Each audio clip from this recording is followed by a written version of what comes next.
Don't worry if you're watching the YouTube version of this show, you clicked on the right podcast. We're just starting this show by telling you about our friends, the Albany Empire. They have another home game this weekend at MVP Arena in downtown Albany this Saturday evening, exactly 7 p.m., against the Orlando Predators. And it's going to be the Albany Empire's pink game as they raise awareness for breast cancer.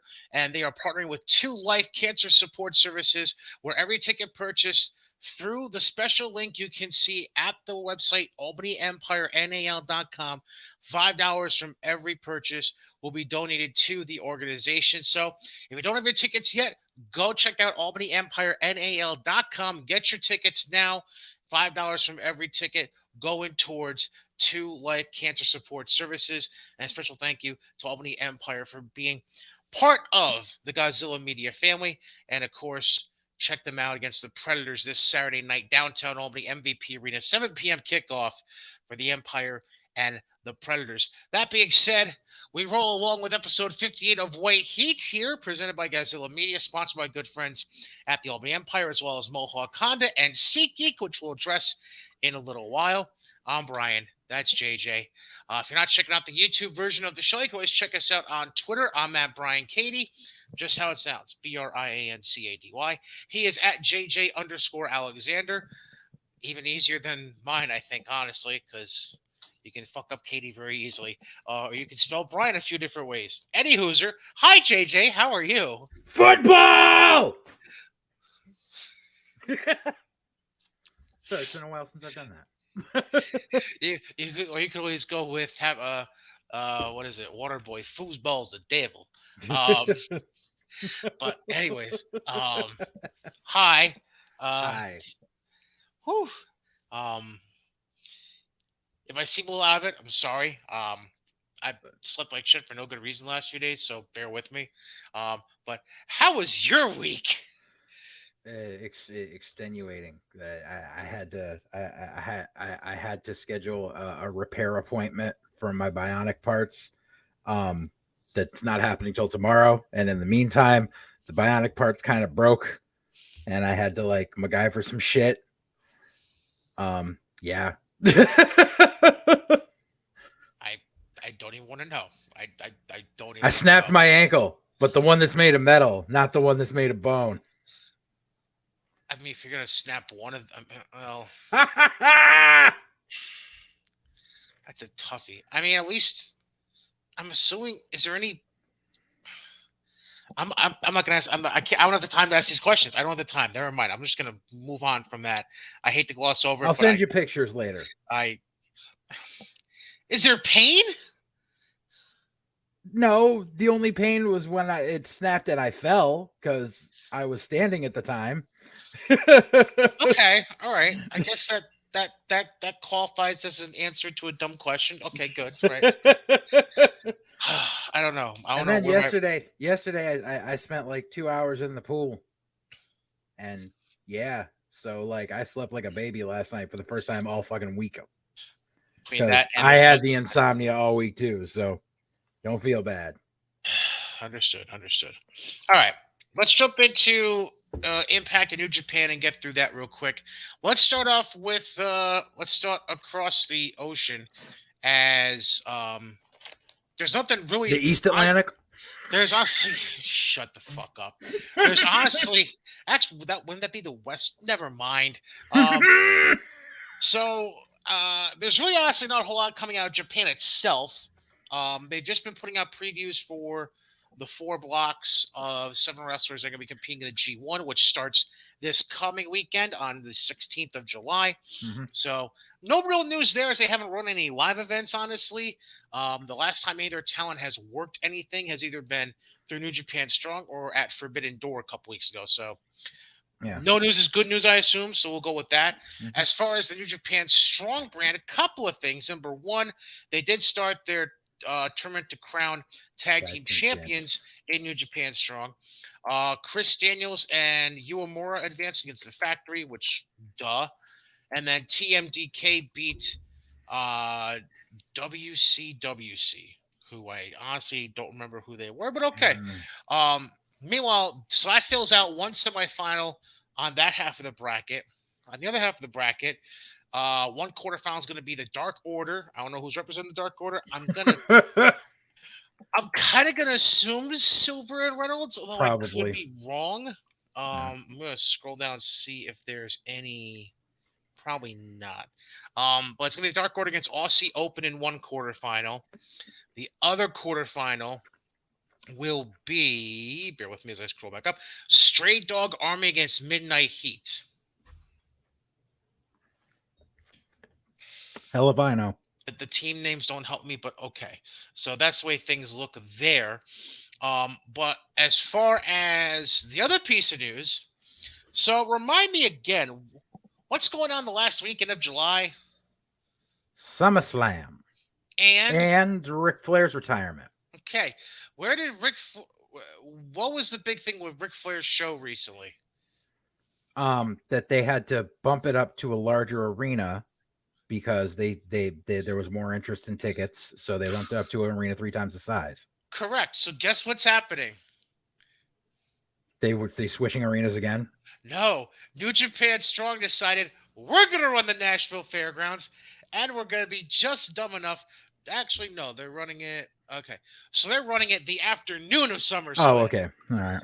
I had to double check the time to make sure I was right before I said what I thought I was going to say.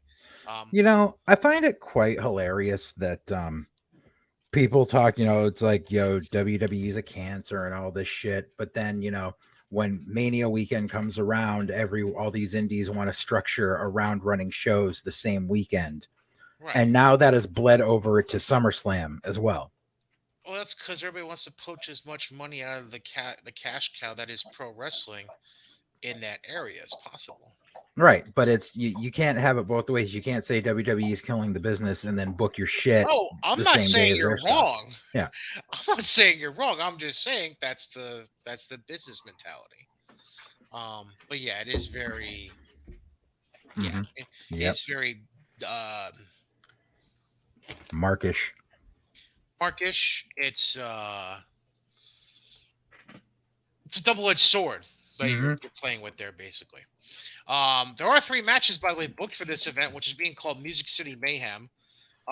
They have booked 3 singles matches: Clark Connors against Davey Richards, Hiromu Takahashi against Blake Christian, and a no DQ, no time limit match between El Desperado and Jon Moxley. Listen, I'm just reporting what's given to me. I don't. Can we see a Moxley match just once? That's not no DQ or he's blading.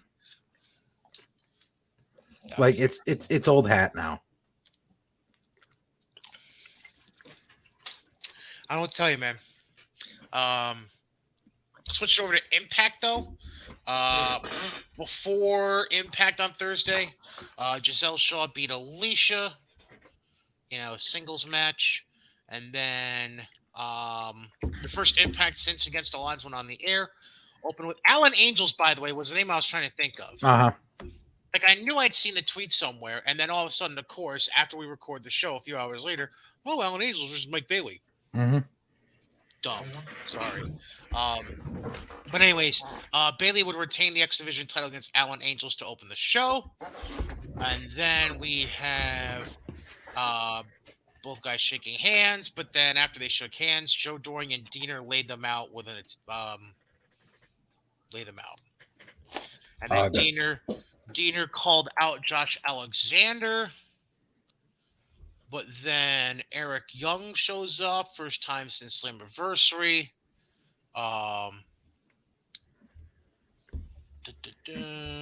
And then Young basically was looking for an apology from Diener and got it, but I don't know. That was weird.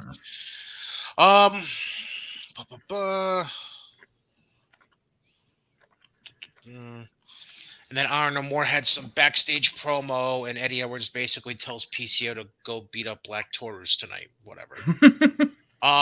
Gail Kim tells Chelsea Green she'll go one-on-one with Mickie James. Next week, everyone banned from ringside for that match, as well as the main event later on that night between Deanna and Mia Yim. Okay, sure, whatever. Then Trey Miguel beats Laredo Kid in a singles match. So at this point now, we've had 2 matches on the actual show. They're both X Division matches, and the rest has been fluff. Mm-hmm. Okay, cool.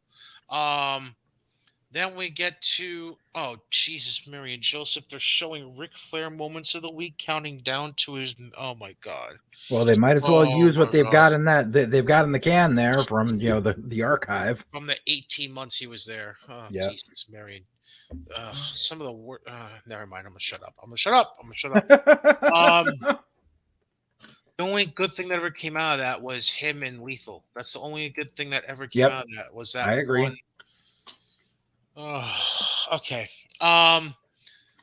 Dorian and Dean are hunting backstage for Josh Alexander, getting into an altercation with the Guns. And they run a vignette for Killer Kelly, who apparently is coming to Impact. Okay. Lovely. America's Most Wanted interviews backstage. Sure. James Storm tries to go into Moose's locker room but finds Steve Macklin instead. So Storm challenges Macklin to a match for next week. Okay. PCO beats Black Taurus. After the match, Honor No More confronts Crazy Steve. Then Heath blindsides Kenny King. Oh, okay. Sure. He blindsides one guy and the rest of them don't get him? Okay, sure. Good. So now we're going to have Honor No More versus Decay. Yay. Lovely. Bullet Club say they aren't finished with Honor No More. And okay. apparently there's going to be a match between the 2 factions next week, so whatever. Bhupinder Guhar wants a shot. I like that dude. He just needs a better name. Well, he wants a shot at Brian Myers for the digital media title. But Myers says that Guhar needs to get by Johnny Swinger first. Oh boy, what a challenge that is. Rich Swann defeats Shira. The Indian Lion. Shara. Yeah. Okay. He's like the guy that they brought in with Bhupinder to replace Rohit when Rohit walked out. Right. Yeah.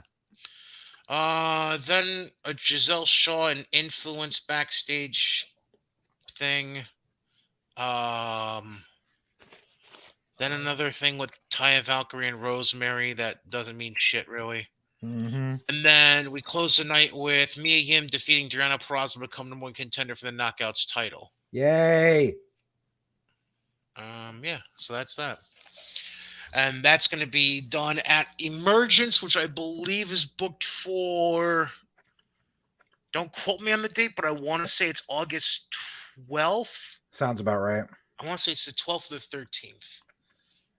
Again, don't quote me. I just have to. I'm actually going to pull up my calendar and see, because I want to say it's a Saturday, so I'm just going to verify. It'll probably be the 13th then, if it's the Saturday. Oh yeah, that's right. Because because my birthday's a Sunday. That's right. Duh. Okay. Yeah, so that works out. That's really it. Nothing too exciting, honestly. Really, the only excitement that came from Impact this week. I guess we'll address this now. You ready for this? Yes. So. Oh God, yeah. The Knockouts World Champion Jordynne Grace decided to go head-to-head. Now, she went head-to-head when it turned out to be with more than just the Basement Goblins, but it was really the Basement Goblins that were the majority of the because they're the ones that started it. Yeah. So here's the long and short of it. So, there was apparently a specific fan on Twitter, I don't know, that was in the midst of a conversation apparently on Twitter. Yeah. In which the fan was talking about wrestlers who talk about Chris Benoit in a professional context, while this fan apparently excused what happened before praising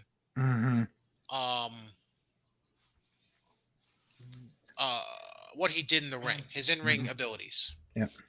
Well, Jordynne Grace was like, oh, boy, let me light a fire under this shit. Grace tweeted, quote, "This is going to be the coldest take I ever tweet on this app. I already know y'all going to be mad. I don't Mm-hmm. think Benoit could 100% hang with most of the present day best wrestlers. He will not be able to remember matches. Also, may he burn in hell. Amen. Yep. She also did a follow-up tweet saying, quote, proving a point. I said something very lightly critical about him. People jumped to defend him. He should never be defended. Yep. Dude lost that right when he gave his 7-year-old Xanax and strangled him while he was already unconscious. Exactly. All the reason and the awkward connection to all this is that the week before this happened it marked the 15-year mark since the unfortunate events that happened with Nancy, and um it's 2022. It's been 2007. Right. 15 years. Well, it was a little past that because it happened between June 22nd and 24th. So it was like, oh yeah, it was about a week. Okay, yeah. So it'd been 15 years since Nancy and Daniel's passing, as well as Chris's suicide after the fact. Mm-hmm. So it's just odd timing that this all happened very closely together. Which has nothing to do with me bringing this up. It's just the fact that it was brought up in general. Mm-hmm. So I guess where I have to begin is why this warped mentality by certain people that they have to put the wrestler before the human being for some reason. It's that thing that I like to call false idol complex. And it happens in more than just wrestling. It happens in every walk of life. It's like people who will still listen to fucking R. Kelly, even though he's rotting in jail. It's, well, you have to separate the person from the art. No, you don't. You can choose to, but you can't tell other people that they have to. Plain and simple. And number one, yeah, okay, Benoit was a great technician, but you know something? Great technicians are a dime a dozen. Benoit couldn't talk for shit. I remember one promo that Benoit cut where I went, wow, he actually cut a good promo. Besides that's why like yeah, they gave him the moment at WrestleMania 20, but they basically gave him the moment because it's because him and Eddie were boys and they wanted that big double baby face big moment. And it proved after that no one cared, which is why he only held the freaking title for 3 months and never sniffed the main event again. And I'm sorry, that's just the way it is. You know, it's there's been better workers that never got to the level that he did. So don't put this guy on a pedestal saying he's the greatest, of all time or whatever, because he's not. He was good at what he did, but I'm sorry, but he gets negated for all this slimy shit that happened in the last 48 hours he was alive. And the people that sit there and try to defend that, I'm sorry, you have no recourse and you're a piece of shit. And what's even worse is these wannabe cucumber assholes who are now rehashing conspiracy theories that he didn't even do it and that the police didn't investigate enough and that WWE didn't investigate enough and that Kevin Sullivan did it and Benoit just came home and found them dead and so he committed suicide. Like, shut up. Shut up. Shut up. Shut up. Take your tinfoil hat and shut up. I can't take it. Like, anyone who and like just people just start talking such bad Jordynne Grace was a child when it happened. So you asked her opinion on it, asshole. I feel like I'm going reverse order here. Number one, the very last thing you said. She may have been a child, but there's a thing called Google. Right. There's a thing called Dark Side of the Ring. Like, there's easy ways for her to gather information to have a formed, educated opinion about something. There's also a thing called, like, the thing that all of us were told in training by our trainers. through since at least in the generations around me was watch old tapes. Mm-hmm. I can have opinions on shit, from Florida Championship Wrestling back in the day because I watched that shit doing tape trading. Right. Number two, I could I would lean towards, and I'm not going to have this argument now or this debate now, but I've always had the opinion in my head that there were more efforts made in finding the truth behind, and I'm not even factoring WWE, I'm just talking from a law enforcement perspective. I feel like there were more efforts made to finding the truth behind that situation and that unfortunate circumstance than there was with Owen falling to his death 8 years prior. Okay.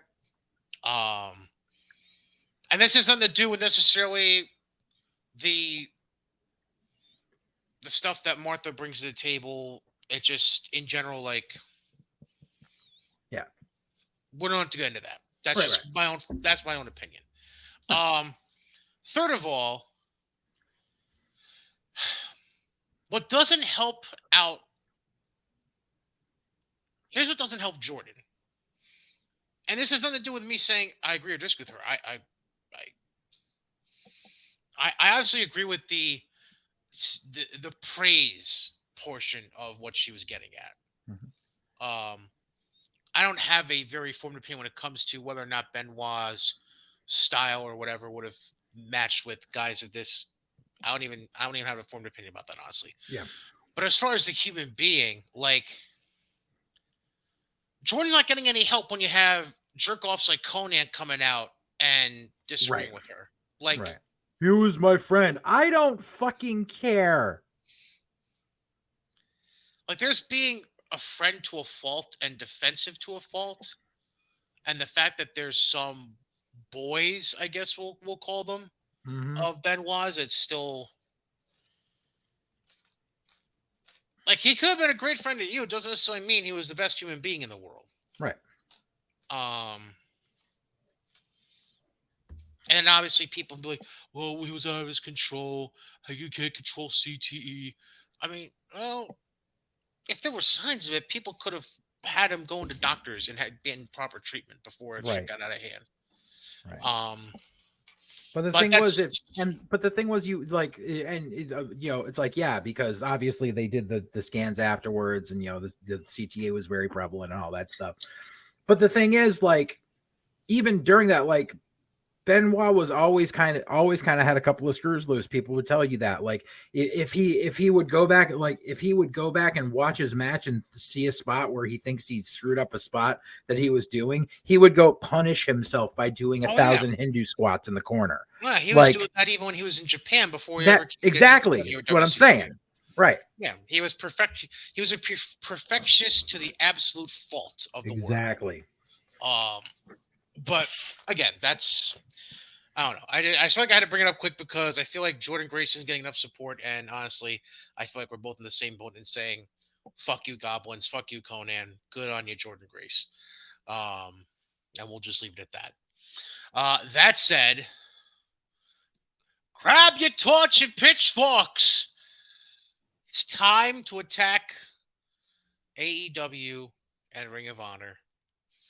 And in the meanwhile, as JJ gets his notes ready, let me tell you that our friends at SeatGeek.com, we want to thank them for being a part of the Godzilla Media family for this summer. And don't forget, if you want to enjoy your summer, whether it be at a concert, a wrestling event, any kind of sporting event like minor league baseball or something of that sort, you can get a discount on your tickets for those events at SeatGeek.com. Just go there, search for the event you want to buy tickets to, and if your ticket purchase is over $50, type in the promo code GOZ, G-O-Z, get yourself $20 off that purchase. That's right, SeatGeek.com. Find the tickets you want for whatever concert or sporting event you're looking to go to this summer. And if your purchase is over $50, use the promo code GOZ, G-O-Z. Get $20 off your order. Again, SeatGeek.com, promo code GOZ. That's GOZ. Get yourself $20 off any ticket purchase more than $50. That being said, Mr. Alexander, are you ready to roll, sir? You seem a little Tin Manny right now. Are you frozen on me? Hello? Okie dokie. Seems as if, yep. So we lost JJ for a hot second. So we'll come back to that in a second. I don't want to take on going over the AEW stuff without him. So he is kicked out for the second. But so just to rewind real quick, there's other stuff to get to.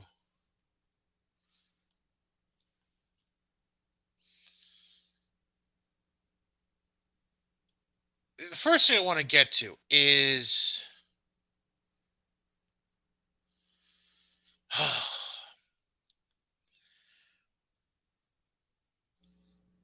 one thing I want to touch on real quick while we're waiting on JJ is that there are contracts coming up in AEW that um, I'm a bit indifferent about some of them. Uh, most of them I have no problem with, but if you're watching on the YouTube side, I pulled up the graphic. It's as big as I can get it. I'm sorry. But I'm gonna read off the names anyways, and the pictures, just you'll understand as I go through. So if you're watching on YouTube, I'm basically starting top left, going left to right, and then top to bottom. Obviously, if you're on the audio side, you're not really gonna, you're obviously not gonna see it, but you'll obviously hear the list, and you can agree to disagree or not as we go along. All right, so top left corner, we got Aaron Solo, part of the Factory. I think it was more or less a Cody Rhodes, QT Marshall recruit. It's gonna depend, I think, on I think it's going to highly depend on the contracts of the other guys that are from the factory that are also coming up, which would include, I believe, Nick Comrado. Yep, Nick Comrado and QT Marshall. All three of their contracts coming up very soon. So I think it's gonna be one of those things where either they they keep them together and keep them moving with the way they are, or they just have all three go away. Um, I have a feeling QT maybe sticks around to help with the Nightmare Factory School, but that's a whole separate entity from AEW at this point. So I would lean and say that all three of them are gone, honestly. Um yeah, I would probably lean heavily on the gone side for them. And honestly, I have no real issue with that when it comes there. Alex Reynolds, that's that anybody involved in the Dark Order that's on this list, which I think Alex is the only one. I'm just double checking real quick, scrolling through here. Yeah, he is the only one from the Dark. Or excuse me, Preston Vance is also on this list. So those two being on the list of guys with contracts come up is interesting, just because we heard what was said by the Dark Order in that very short segment, which we'll go through a little later once JJ gets back here. We heard them say in that segment in Rochester that they're staying. Um, which is interesting because of the fact that Alex and Preston's contracts are coming up soon. So it leads you to wonder if if they've either resigned already or negotiations are ongoing and they're going well. Um, but again, that's one of those where I have to just hold on making a decision one way or another on that one as far as which way things could go. I'm of the opinion that maybe this is tough because Alex, I feel like, is expendable in every way except as a tag team partner for Silver, even though I think he's a good talent. And Preston Vance is an expendable talent flat out, honestly. Because again, you have to figure AEW's got like 150 wrestlers. Like, there's only so much you can do with these guys. So I'm on the fence really, just because if it wasn't for that promo back on Wednesday on Dynamite, I would say both are gone. But because of that promo, now I'm not so sure anymore. And Helico gone in my opinion. I don't see them re-signing him. Anthony Agogo, that was a Cody Rhodes project. He's probably gone. Brock Anderson, I feel like him and Arn are done. Oh, hey, look who decided to come back. Hi, JJ. How are you? Dude, I have no clue what happened there. I have no clue what happened either. But in the meantime, I was going through this little graphic here that you're seeing. And just basically saying who I think will stay, who I think will go. I know it's rough to read. I'll read through the names I've Why done don't you already. just DM it to me on the side too so I can see it? Sure, I can do that as well. So I'm gonna send you this right now. Yeehaw. It should be coming your way, and then I'll tell you who I've gone through already and what I said as far as coming or going. Mm-hmm. Let me know when you've got it. Have you Yeah, got I it got yet? it. Okay. So the first people I brought up because I was going in alphabetical order, top left to right.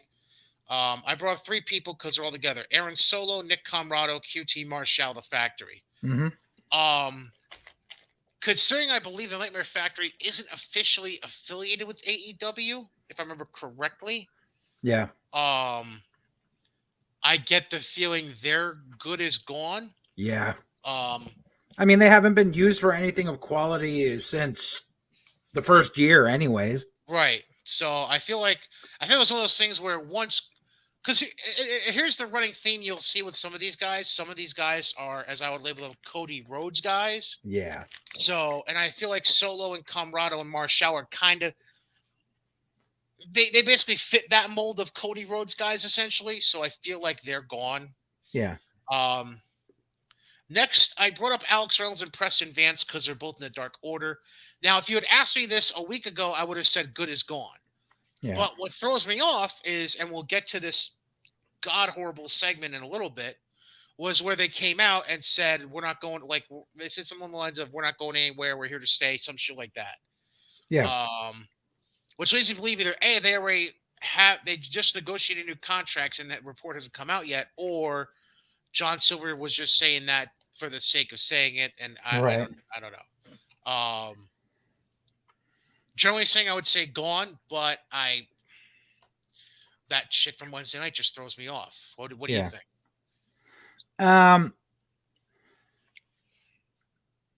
I'm not sure because it seems like the cuts to the Dark Order that have been made have been done. But then again, they could have just been doing that to save face because they were in Rochester. Right. Yeah, I agree.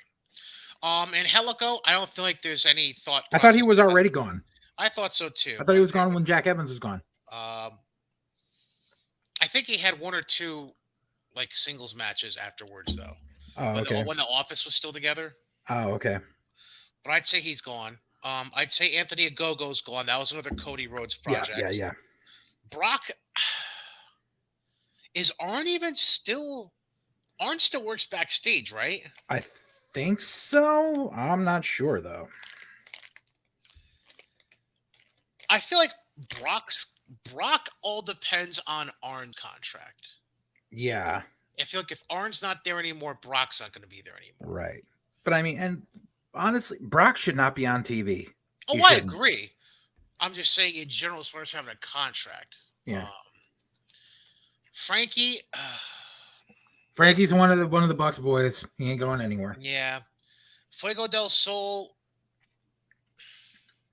All depends on the status of AAA. Yeah.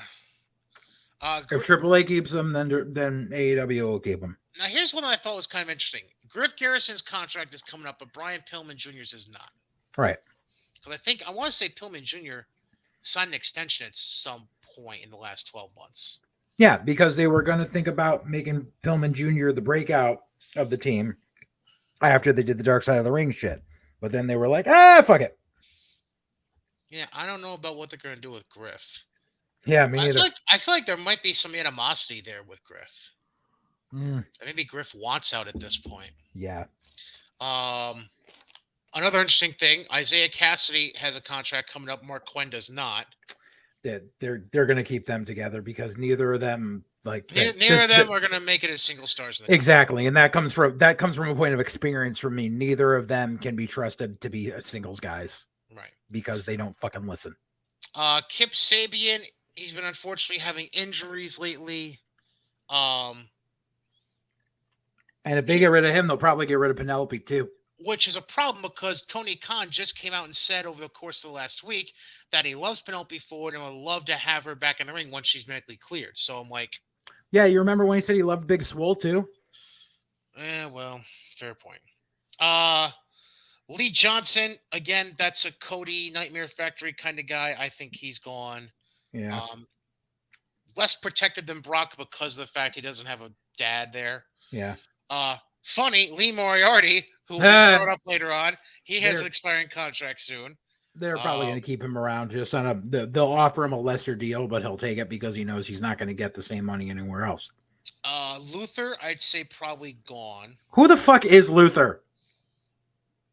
Remember when Brandy was forming that like weird the Nightmare Collective? Yeah. Yeah, I wasn't watching it then because we weren't doing the podcast then. He's oh, okay, fine. But that goes to show how long it's been since this dude's been on TV. Fair. I've never seen him. Nakazawa, that's going to be a call on the Bucks and Kenny. They're going to keep him.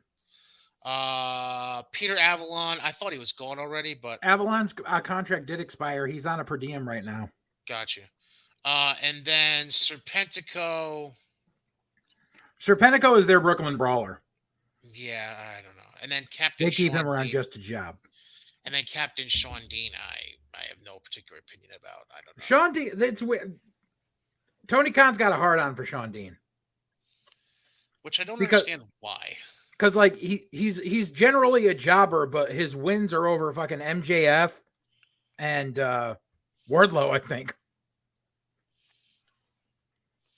He's technically beat MJF twice, hasn't he? Yeah. It's like one a DQ, one a count out. One a count out. Like yep.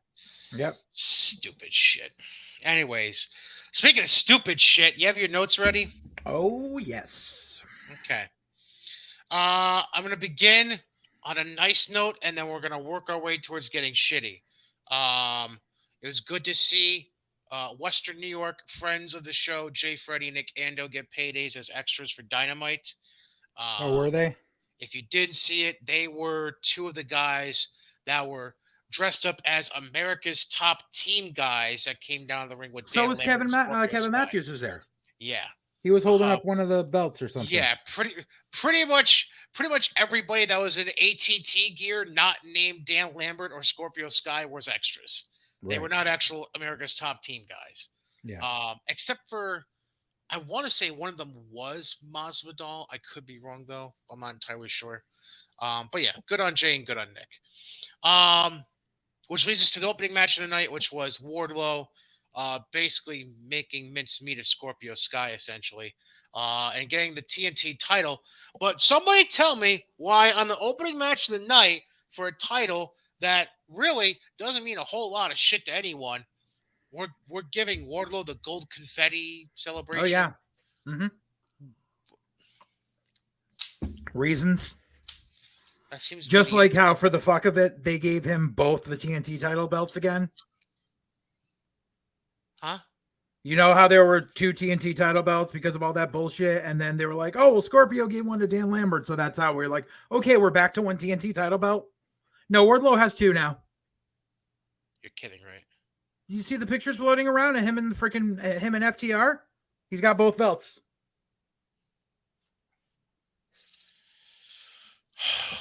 So we're going back to that.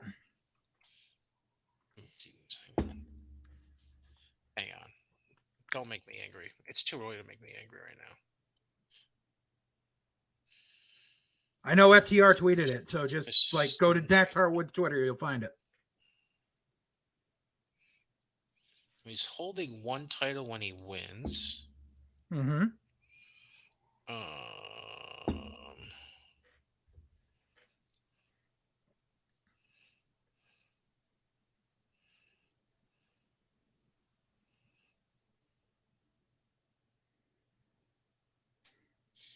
He's holding just one for this backstage photo with FTR.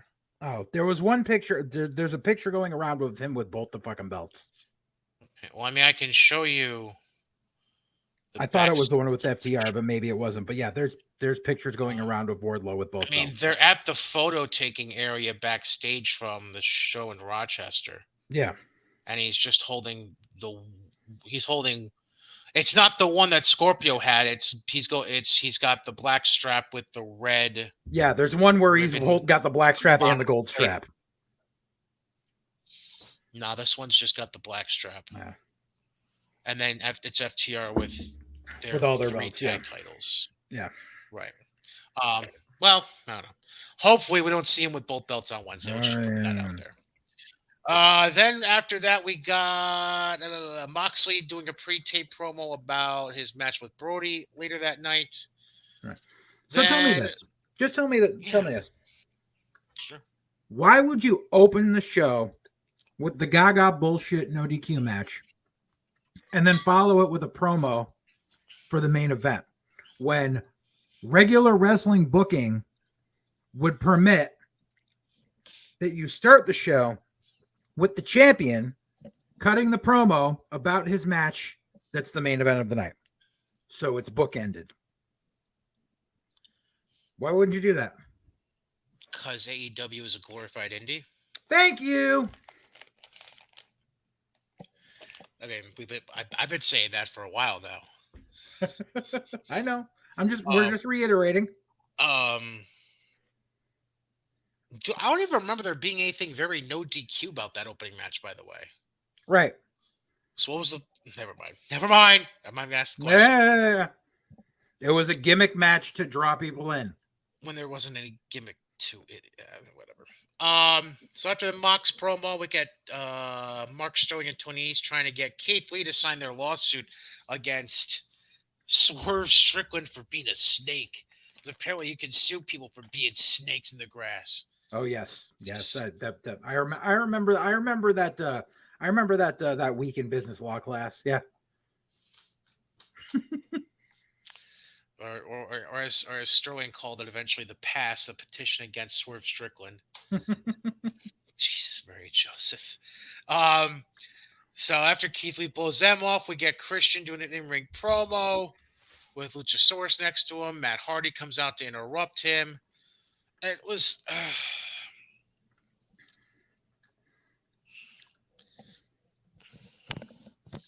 And eventually Luchasaurus takes out Matt Hardy. I forgot to bring you the tail end of that. I don't know. I'm done. I'm done. You're done with what? I'm done with Christian. I'm done with them trying to make Christian the new MJF. I'm done with fucking basement goblins saying it's the greatest thing in the world when Christian makes fun of Jeff Hardy's substance abuse, but when WWE mentioned it, WWE were assholes. I'm done with people saying Christian is the greatest freaking heel of like this generation and the last generation. Oh, stop it.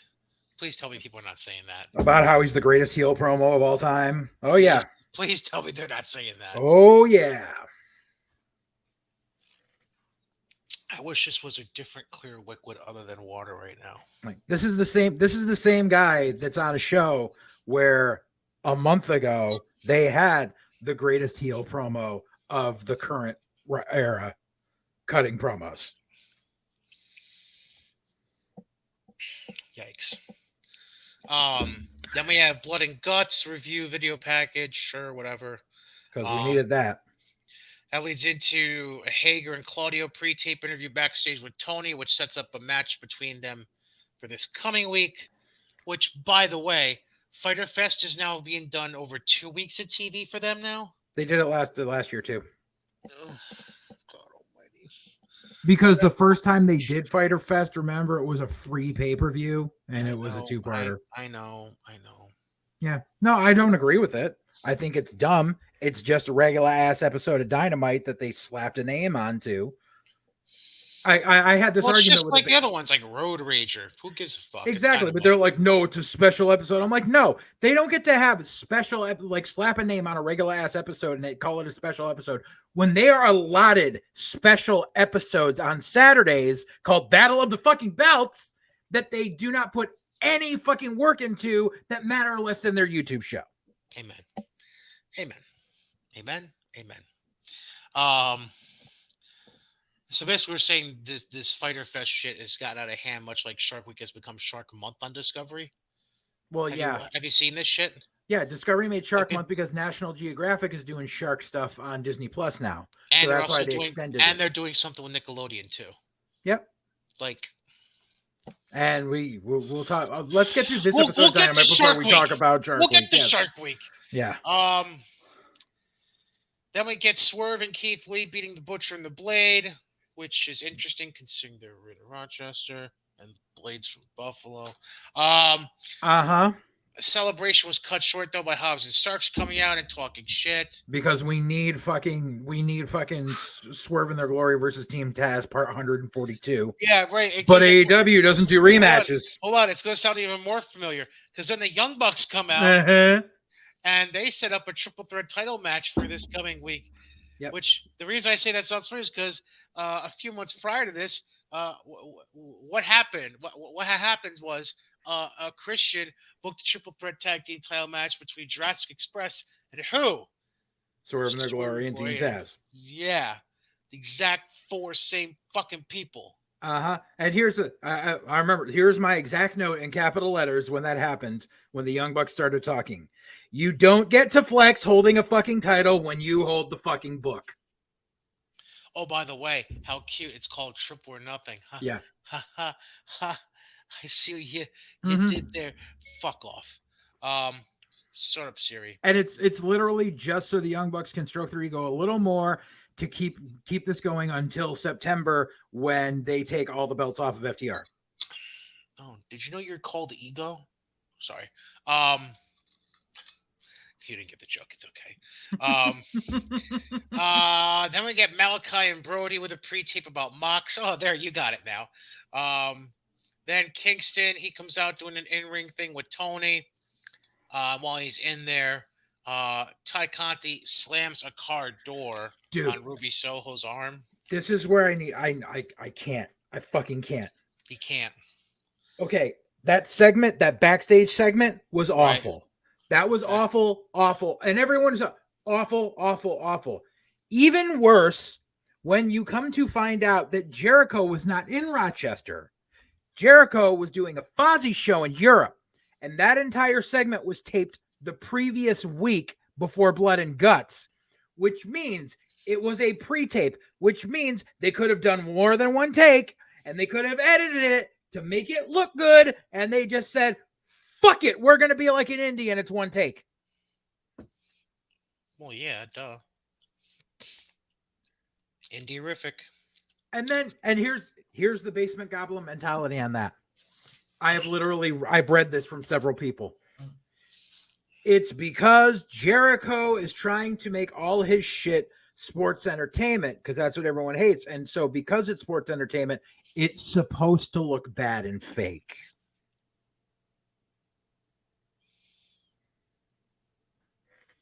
That's the Goblin defense.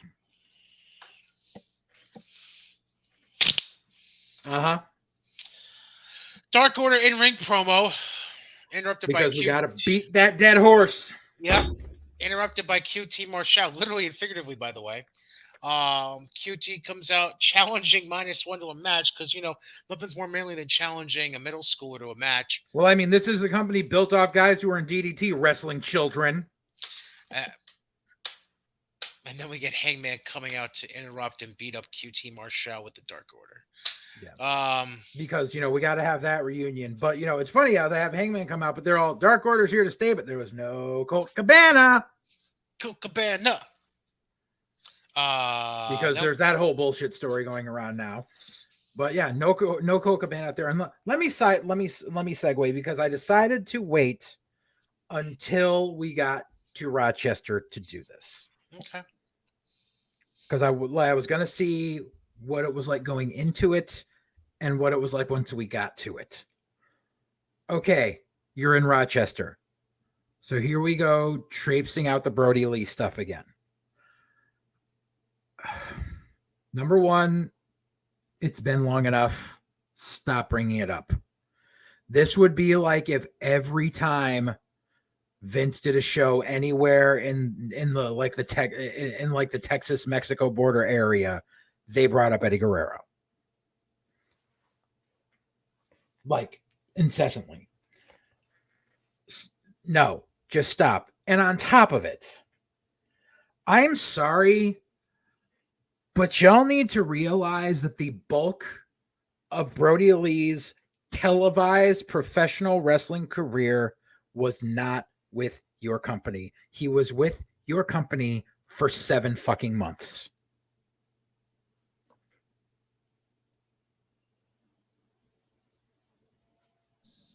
You put him in as the leader of a stable that was running for a year before he got there. And then tragedy happened, but you cling on to this whole thing when he wasn't an integral part of the company for an extended period of time. In the grand scheme of things, he was a bit player. And you just keep trying to squeeze blood from a fucking stone to get sympathy. And I'm sorry, it's beyond pathetic and despicable at this point. And there was something that also, yes, I did mark it. They didn't sell out the Rochester venue. It was reported by several sites, so just in case that it holds, because they wanted to see, it was basically like people left for Rampage and it looked bad because the venue was already half empty. So yeah. So here we are. You're going to continue coming to this place that you're not selling tickets for just to squeeze blood from a stone. Stop it. Can't argue that. Believe it or not, the show gets worse. Oh yeah. So apparently, the gimmick that Rush and Andrade are running with is that they just pull people's masks off. Is that what we're about now? Yeah, because that's Mexico, dude. That's how you defeat a Mexican luchador. You dishonor them. Rush beats Penta because he pulled off Penta's mask and then threw them into a small package to get the 3 count while Penta was covering his face. Uh-huh. Like, of all fucking dudes to do this, like, these two? Mm-hmm. Because they're the evil lucha guys, dude. This is what happens when you don't know how to book. By the way, you notice Rush is back? Yeah. Somebody's on the gas. Yeah.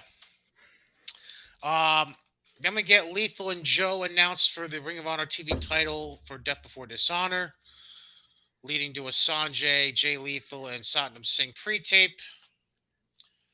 Then we get Sterling and Nice approaching best friends in Danhausen about the lawsuit, the past, whatever the fuck you want to call it. Sterling then offers Orange Cassidy against Tony Nese for Rampage, where if Orange loses, he has to sign the lawsuit. And they basically made Danhausen a vaudevillian lawyer for the week. They should, honestly, they should just make Danhausen a manager. That's his strong point. He can talk. He's funny. He wouldn't have to bump much. Like, he could take a random ass bump once in a while, but that's his strong point. So much like he's doing now, basically. Yeah. Then we get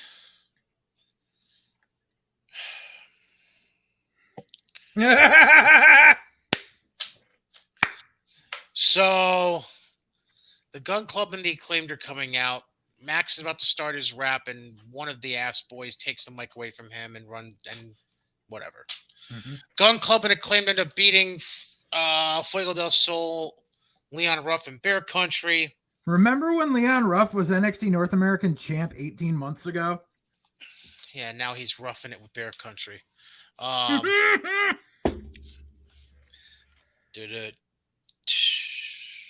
The only thing I envy about Bear Country is Bear Bronson's fiance. Don't know and don't want to know right now. Gabby Ortiz. Oh, okay. Yeah. So then after the match, Gun Club and Acclaimed are exchanging words. Gun Club lays out the Acclaimed, and then Billy separates the four of them before Billy decides, fuck it, I'm the father of these bastards, I'll join them. It's a swerve, bro, because he was going to side with the other guys last week, so now it's a swerve. Okay, Russo, thanks a lot. Took me a second to think of his name. That's how much I don't think of him anymore. Then we get a Miro promo package about Malachi Black, because apparently he's coming after Malachi for whatever ungodly reason from Forbidden Door. Sure, okay. Then we get Stokely Hathaway and the Baddies pre-tape with Tony. Layla Gray not being embraced into the group and stupid shit. And because she's an interim baddie. Because this is the only positive with Stokely Hathaway being there, is being another manager who is taking shots at the booking in his promos, and the booker is too stupid to realize it. Then we get Daniel Garcia looking fucking stupid as usual backstage with Tony. Challenges Wheeler Yuta for a Ring of Honor TV title match at Death Before Dishonor. Pure title. Pure title. Thank you very much. Even though, by the way, right before showing this pre-tape, they had already shown a graphic where the match had already been booked. Yep. So I know I'm booked to face you, son, but I'm still challenging you for a title match. Yep. Top-notch TV production there, baby. Then we get FTR backstage laying out a challenge to the Briscoes to have a rematch for the Ring of Honor tag titles at Death Before Dishonor. A rematch from Supercard of Honor, I believe it was, WrestleMania weekend. Yep. Which they accepted.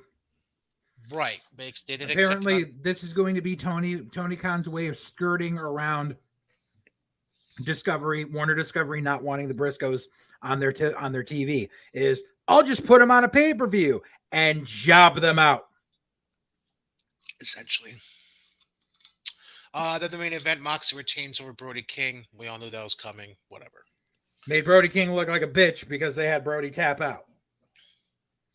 They did, didn't they? Yep. Tapped out to the bully choke. Yeah, he did. Then we get to Rampage. Did you actually watch it this week or no? No, but I read the results and saw the horribleness. Like, so go ahead and I'll say my. All right, so they opened the show with Eddie Kingston beating Takeshita. Thank you. Then we get Athena and Statlander doing a pre-tape about Jade Cargill, how they want the TVS title. Sure. Mm-hmm. Then they showed a package about Hook. Who cares? Yep, I know.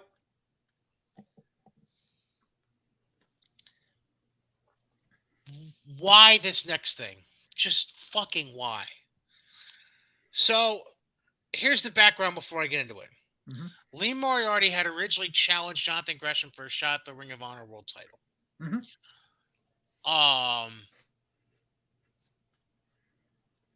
Then, before Gresham even gets to address it, Tully laid out the tag team match challenge where he's going to have where Moriarty and Gresham were teaming to face Gates of Agony. Yep. So, we get to the match, and Gresham decides that he's going to refuse to tag into the match. Essentially making a glorified handicap match. Gresham jumps off the apron, starts walking up the walkway. He's met by Tully. The two shake hands and hug like they're long-lost friends from the past. And then Gates of Agony proceeds to defeat Lee Moriarty in that said glorified handicap match. So this way, Jonathan Gresham is a heel defending the title against Lee Moriarty, because that's the match that they're going to have, because Lee Moriarty, who hasn't been on Dynamite in fucking months, just screams number one contender for a world title. Because they have more focus on the damn TV title, and they have more focus on the secondary and tertiary titles of a company that has no TV and doesn't exist primarily than they do with its actual world title. Remember, this is a trend for later on. Uh-huh. Then we get Eddie Kingston with a pre-tape backstage talking about Jericho. He wants his blood. And now, we'll he get really to wants that. his, now he really wants his blood because of Ruby Soho, blah, blah, blah. And then we get this to come out of his mouth. We get a setup for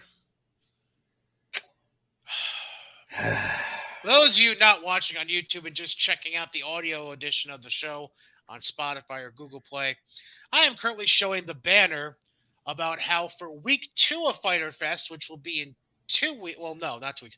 It'll be a week from now, Wednesday, July 20th on TBS.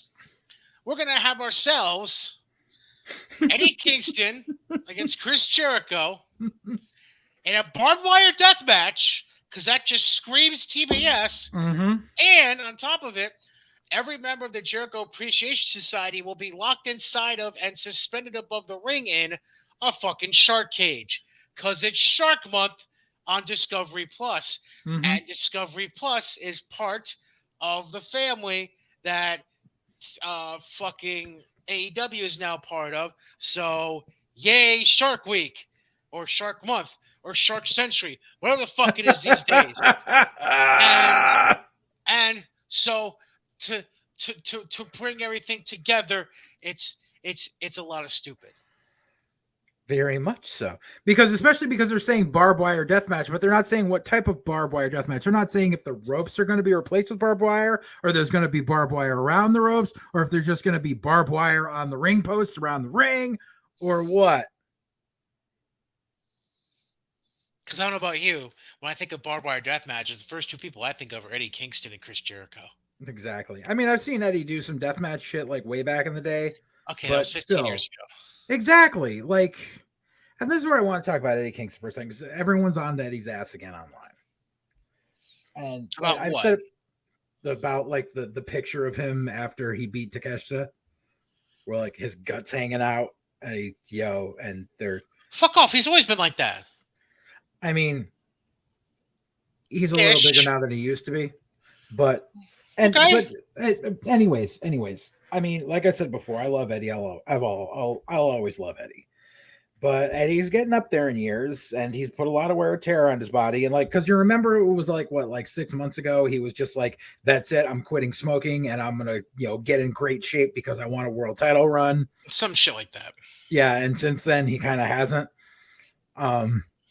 He kind of he kind of went in the opposite direction.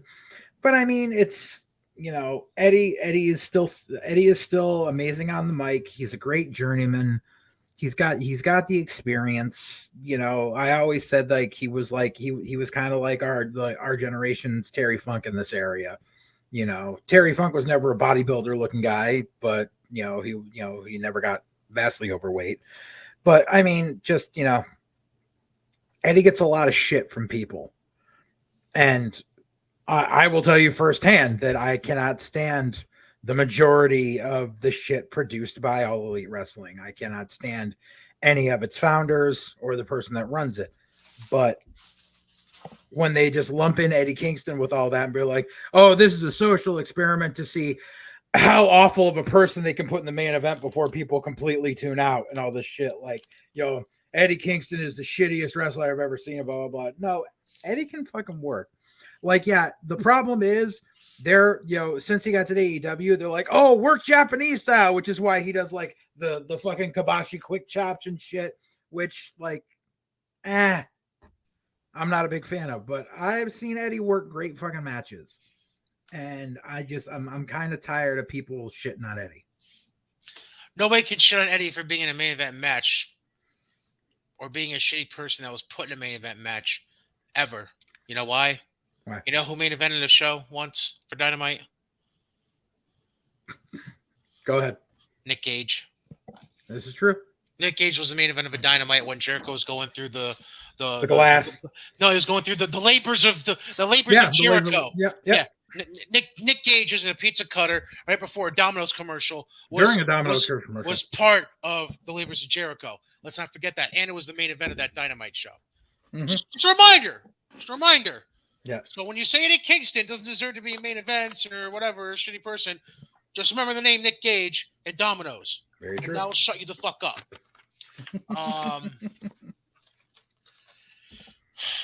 Speaking of themes, so we get Mercedes Martinez and Serena Deeb. So the current Ring of Honor World Women's Champion and Serena Deeb. Yeah. Okay, back this up before you even say what the match was.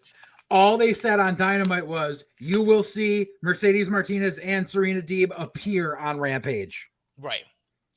So then you knew that whatever it was going to be, it was going to end up being the setup for the two of them facing each other in Ring of Honor. These two, by the way, have been 4-0 in tag action going into this match. They end up taking on local products, by the way, from the Capital District area, Christina Marie and Kayla Sparks. Yep. Mercedes and Deeb go over. Yep. Mercedes and Deeb go over, but then Deeb jumps Mercedes after the match, ultimately setting up another match for Death Before Dishonor between Serena Deeb and Mercedes Martinez for the Ring of Honor World Women's title. So notice the theme here. Notice the theme.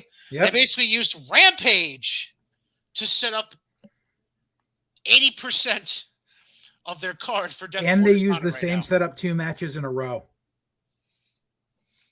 Put these two together, have one of them turn on the other one to set up a title match. Yep. Because reasons. Thank you very much. Then after that, we had Tully and Gresham cut an interview backstage with Tony because fucking why not? Reasons. And then we get Seidel and Moriarty backstage with Lexi because Lexi's the epitome of broadcasting journalism. Yeah. And then we close the night with Orange Cassidy being Tony Nese in the main event. Yay. That's your Rampage. However, that doesn't round out the week because the AEW World Women's Champion Thunder Rosa went to Japan. Please tell me. And one other thing after that. Please tell me you saw what I'm about to bring up. Yeah, I sent it to you. Remember? Okay, I was making sure. That's right. So apparently, Thunder Rosa lost in a non-title match in Japan to Miyu Yamashita, which now means apparently she's going to get a title shot back here in the States against Thunder Rosa. Mm-hmm. Sure. Because you beat her on a random ass indie. Yeah. Sure. But yeah, when WWE does a you beat the champion, that makes you a contender situation, it's boring. Right. But then yesterday, we also had Pac doing the first defense of the All the Oceans or the Atlantic title in Rev Pro, which apparently is going to air on this week's episode of Dark.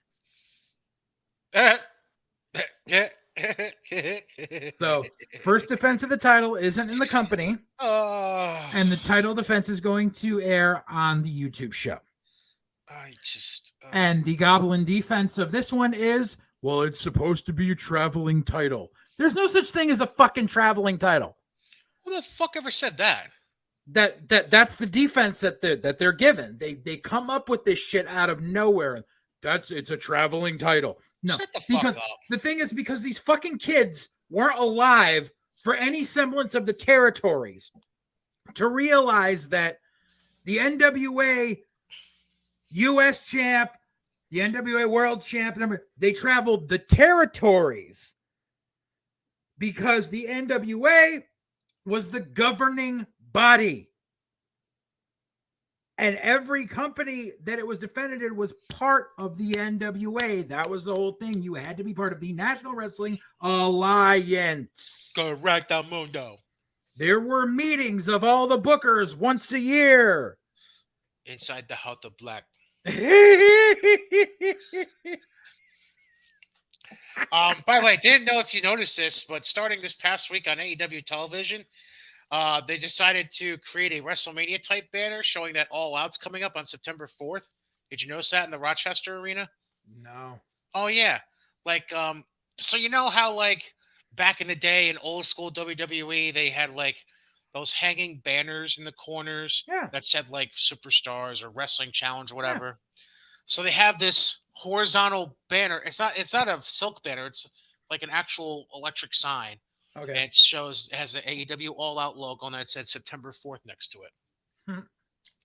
If you still have it on your DVR, go look back at Rampage or Dynamite. You'll I see think I it. DVR that shit. I don't fucking know. Well, so then this Wednesday at Fighter Fest Week 1, when you're watching Claudio and Jake Hager, or should I say Jack Swagger and Antonio Cesaro, because they just had to fucking bring up on Friday when previewing the card for Fighter Fest Week 1 that Claudio and Jake Hager used to be when it wasn't their fucking company.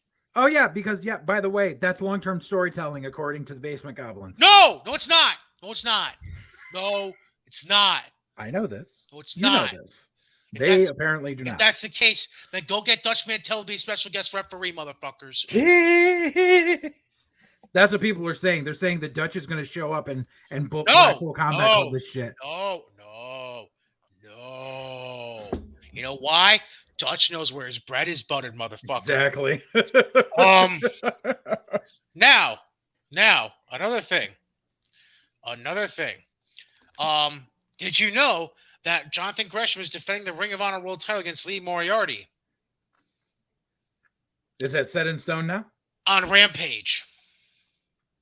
So it's not even on They the didn't Ring of even Honor book pay-per-view. the fucking match for the ring for Death Before Dishonor in Lowell. They booked for it to happen 8 days earlier really 10 days earlier at the Rampage taping this week.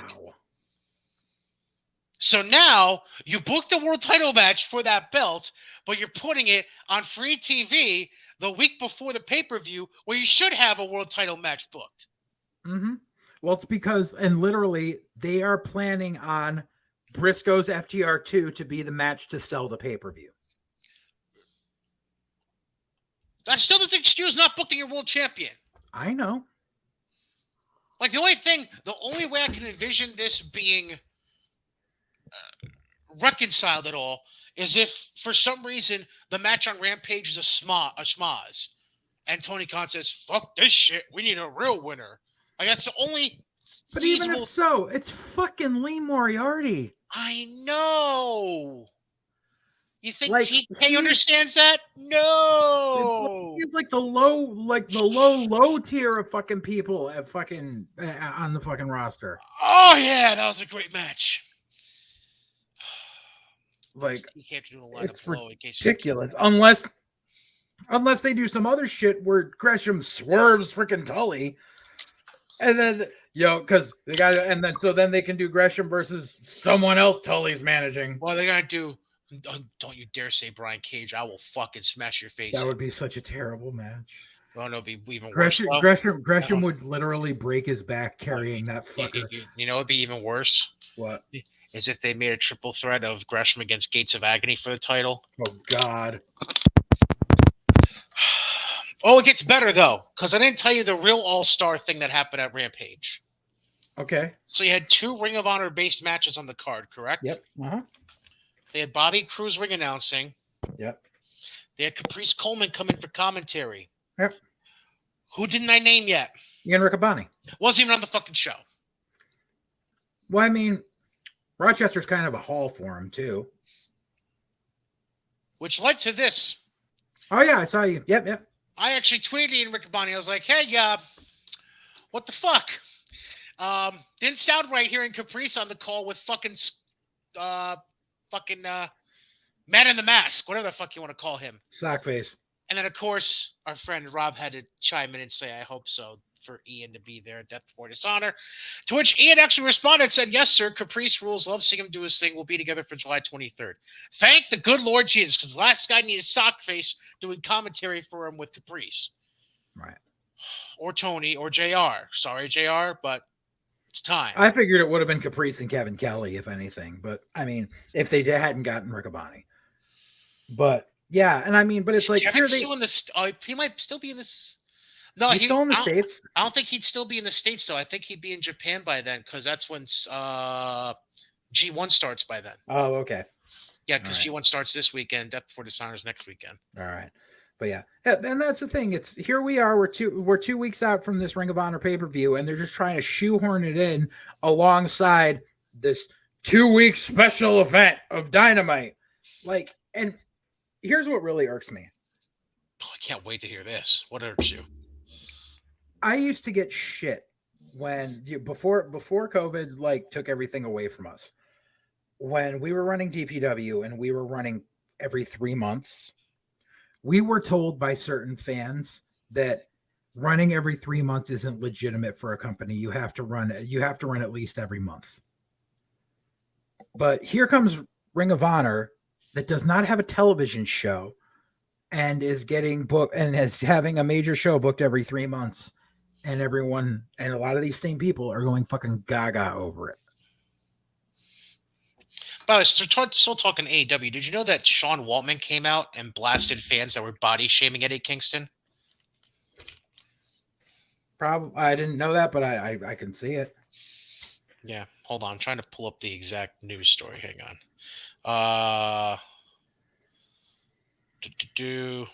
He said most of these criticisms come from people who don't have the first clue what makes someone a good athlete. FYI, it has zero to do with whether or not you can see their six-pack. I mean, yeah. fair, I guess. Right. And to follow up it, by the way, on something we covered earlier, news has just come out as we are recording this. Mm-hmm. Guess what Jordynne Grace is doing? Deleting her Twitter? Nope. What? Doubling down. She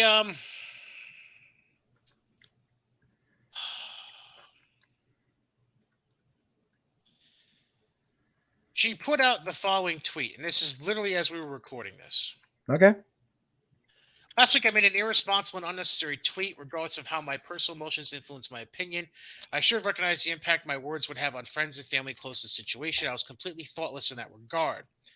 Reflecting this past week, I have reached out privately to friends and family that I angered or hurt, among those being David Benoit, Chavo Guerrero, and Chris Jericho, who are supporting me in the decision to partner and fundraise with the Concussion Legacy Foundation, formerly the Sports Legacy Institute.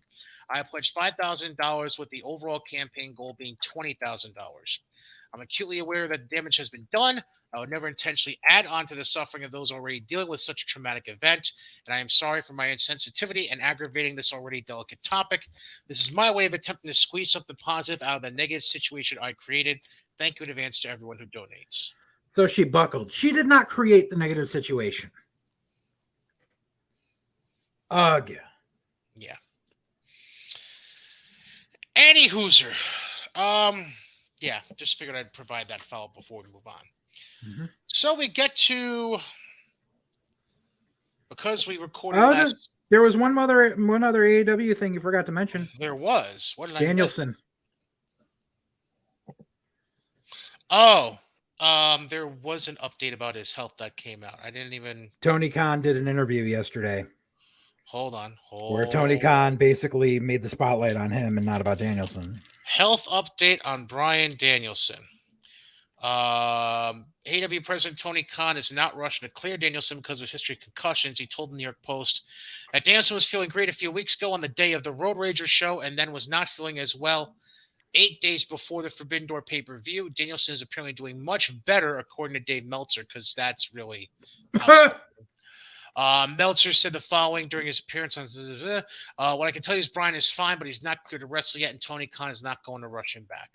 That's not really an update. That's pretty much status quo from what I remember. Well, Tony Khan said to the New York Post, basically, he said that we won't clear anyone that's had headaches for 8 days straight. They have to not have a headache for 8 days straight to be cleared to go on a show.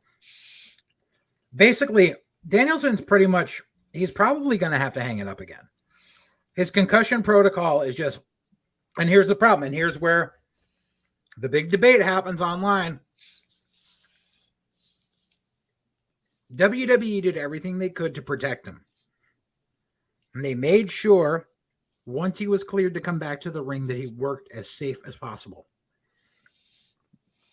Danielson was so hell-bent on wanting to work indie, Japanese, freaking hard style that he went to AEW to work like he was still the Bryan Danielson of 2005. And what did they get? A year out of him? Not even? And he's worse for wear. And he probably should never get in the ring again for his own fucking safety. Mm-hmm. But yet there's people out there going, oh, just give him a part-time Brock schedule. Like, no, this isn't one of those it's like when you get lead poisoning from the water. Any amount of lead that goes into your body, it never goes away. Danielson already got a new lease on life and was granted a way to stay as safe as possible and said, nope, I want to throw caution to the wind. Once you throw caution to the wind and you get concussed doing a garbage fucking match on a pay-per-view, there's no coming back from that. Mm-hmm. And there's no like, oh, we'll just, and because the problem is the only people you'd be able to put him in the ring with in AEW are guys he worked with in WWE, and they would work a WWE style match in the ring and the crowd would shit on it. So there is no winning here in any way. The only thing that you should be doing is making Bryan Danielson a backstage agent to make sure matches make fucking sense and not get in the ring anymore. At the rate this is going, yeah, I don't disagree with you. I don't disagree with you at all. I'm all for that. All right, so because last week's show was on a Tuesday because of the holiday, just 2 WWE TV shows to go through. Mm-hmm. So let's jump into it. NXT, Great American Bash. Mm-hmm. Not sure I really want to go over it, but we have to. Mm-hmm. Listen, hopefully that was the last of the Bruce Pritchard era, and we can move forward. Hope being the operative word. So we get Roxanne Perez and Cora Jade being Toxic Attraction become the new women's tag team champions. I'm sure that made you happy. And Roxanne still got that contract. I told you that's going to happen. Tony D. They had some promo thing backstage, and Tony D. I want to say he said that the only good part of Legado was freaking Carmen Sandiego. And then he told was he booking Santos in a match or he showed pictures of Santos in a hospital bed, and he booked right. He booked freaking Mendoza and Joaquin in a tag match this week. That's cute. That's great. Then we get a vignette for Pretty Deadly because sure. We got to remind people that they're on the roster here. Apparently Trick Williams rated Grayson Waller's wardrobe for his outfit for that night. Mm-hmm. Like, do these guys not cross-reference who has what? Nope. Wardrobe gimmick? Nope. Oh, okay. So what happens when Pritchard's in charge? Trick came out with boxing gloves and a boxing robe, which is partially Waller's gimmick because he wears boxing shorts. Because Waller was a boxer before he started wrestling. Right, and Trick was not. But Trick was trying to be Muhammad Ali. So Trick ends up beating Wesley. Great. Because he put rubbing alcohol on his wrist tape. That's what we're going with. Kill me now. That finish was awful. That freaking awful ass pump kick that he did, or what it was like he was trying to do the Trouble in Paradise, but he's like, oh shit, I can't spin, so I'll just make it a boot. Right. Then we get Wendy Chu attacking Tiffany Stratton with powder in the makeup chair. They fight their way through backstage during a picture-in-picture break. There was only one good thing in that entire segment. Go ahead. When like Wendy Chu, like she nails her, and like Tiff, like so you see Wendy on this side of the camera and Tiffany crawl away from Wendy, and she crawls to the right, and she crawls over, and there's Wendy Ju sitting in the Mei Ying throne, and she just goes, ah! That was the only good part of that whole segment. I missed that part. Yes. Okay. So they fight their way to the ring to start their match. Stratton eventually wins. Sure, good for them. Then backstage interview with Roxanne and Cora. Perez declared she's cashing in against Mandy this coming week. Boy. So you know she's going to lose. Probably. Then we get a segment with Apollo Crews and Giovanni Vinci, which books a match for this coming week. Means they've already lost stock in Giovanni Vinci. Ivy Nile has a backstage interview because of the tag match that was coming up later that night, apparently. Because we are Diamond Mine and we are family. As weird as everybody keep putting a D at the end of mine. It's Diamond Mine, not Diamond Mind. I agree. Like motherfuckers. Yeah. Read. You want people to read? That's funny. Then we get promos from Waller and Mello before their match later in the night. Then we get a vignette from JD McDonough or Jordan Devlin, whatever the fuck you want to call him. Then Mello retains over Waller, thank God. Zion Quinn has a backstage interview. Sure. Mandy Rose is a backstage interview. Great. Mm-hmm. Chase U is a pre-tape. And that was kind of funny. So, and apparently this is a setup for, they're sending Andre Chase and a couple of them over to NXT UK for a bit. Sure. Great. Then the Creeds retain the tag titles over Roddy and Damon Kemp. That was not a good match. No shit. Then we get another vignette for this Axiom dude, which, do you know who this is, by the way? It's A-Kid.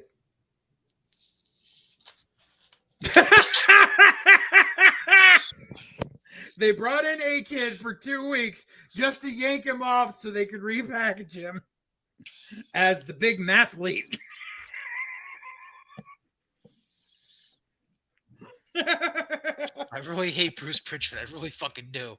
Listen, keep your fingers crossed. Then we get Von Wagner and Solo Sikoa backstage. Who cares? I noticed one thing about that, and this is the only positive thing that I will say about Von Wagner. They had him do something his dad used to do. Continue. So, number one, the reason that Von Wagner has a manager is because Von Wagner cannot talk. Okay. I think that's established. However, if you go back, you got to watch old AWA. I don't know if they actually ever did it as the Beverly Brothers as well, but I know they did it every time as the Destruction Crew. Every episode of AWA in like 89, 90, when the Destruction Crew were the tag champs, they would do a promo segment backstage with Eric Bischoff. Eric Bischoff would do the setup, blah, blah, blah, blah. He would go and ask a question. Mike Enos would get half a word out, and Wayne Bloom would go, hold on, no, I got this one. And just go into this big cocaine-fueled freaking promo. They had, fueled, huh? Oh, dude, you could tell, dude. Wayne Bloom was whole lot of cocaine. Whole lot of cocaine. But they had Von Wagner cut off Robert Stone. Oh, I got this one. But then they cut him off. Yeah. Then we end the night with Braun retaining over Cameron Grimes. But as Braun was working his way backstage, JD McDonough jumps him to end the show. Terrible. Like, Grimes better end up on fucking SmackDown the night after SummerSlam. So is the goal to just put Braun in there with smaller dudes until they decide to take the belt off him? Is that what they're doing right now? I guess. I don't fucking know. Like, they brought in Apollo Crews, who I thought was going to be the stopgap, and they're like, no, we're going to keep Apollo around for a while before we have him face Braun. So, yeah, so you're going to take the guy. Now, mind you, so Santos Escobar couldn't beat Braun. Correct. But Santos was the guy that was able to beat Jordan Devlin for the cruiserweight title unification in a ladder match. But we're supposed to expect that the guy who could not beat Braun Breaker. But it's not Jordan Devlin. I don't give a fuck. It's JD McDonough. I still don't give a fuck. It's Mongoloid Balor, and no one's gonna believe him as a credible threat to this giant ass meathead. You never know. It's JD McDonough. You never know what he has up his sleeve. Oh God, shut up. So I have a theory. Okay. That I want to throw. So does Vince. Not that kind of theory. Much less muscular. I'm pretty sure I figured out who the dyad is. Okay. Would you like my educated guess? Go ahead. It's one educated guess because I went to look up the last promo these two did together before disappearing from TV, and then the dyad showing up. Wait, you think it's a GYV? Yes. Yes, absolutely. Yeah. It could be the one. It could be them working under those hoods right now, but I don't think that's going to be a big reveal. Right. I just think, yeah. I could see. Yeah, I could definitely see them being under the hoods right now. Yeah. Who gets revealed is another story, if they ever get revealed. Period. Right. One other note, it's not even from NXT US, it's NXT UK. Ilya Dragunov apparently injured. Yeah. And had to vacate the NXT UK title. Mm-hmm. So as if NXT UK wasn't fucked enough with having a US team as their tag champs now. And they sent Saray over there. Right. And they sent Saray over there. I remember you do tell me that. Yes. So that wraps up that. We now had to go to SmackDown. Yay. I think Roman and Heyman cut a promo. Then after they're done, Theory comes out and basically runs a lap around the building. Roman gives the greatest stink face look. Like the fuck. Right. Theory basically does a lap around the ring with the briefcase and then goes back up the ramp and out the the biggest waste of 45 seconds I've ever seen in my life. You want to hear the basement goblin logic on that one? Oh, please. Let me hear this. This is the goblin defense of what's going to happen at SummerSlam. He's going to lose to Lashley and then cash in at the end of the night. Oh, probably that, but the way he's going to cash in. Ooh, you mean to tell me that Basement Goblins have interpreted his lap around the ring as the way he's going to cash in? Yeah. They're basically saying that. Oh, this I can't wait to hear. You know how Roman and Brock is a last man standing match? Yes. Roman and Brock do something where they do some big giant spot where they fall off the stage or something, and they're both down, and the ref starts counting, and Theory just runs out and hands the ref the briefcase, and then stands there while they both get counted out and wins the title.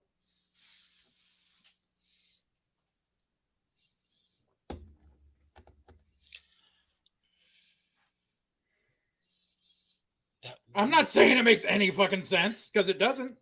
But this is their You know theory. why it doesn't make any fucking sense? When's the last time you've ever heard of a triple threat last man standing match? Exactly.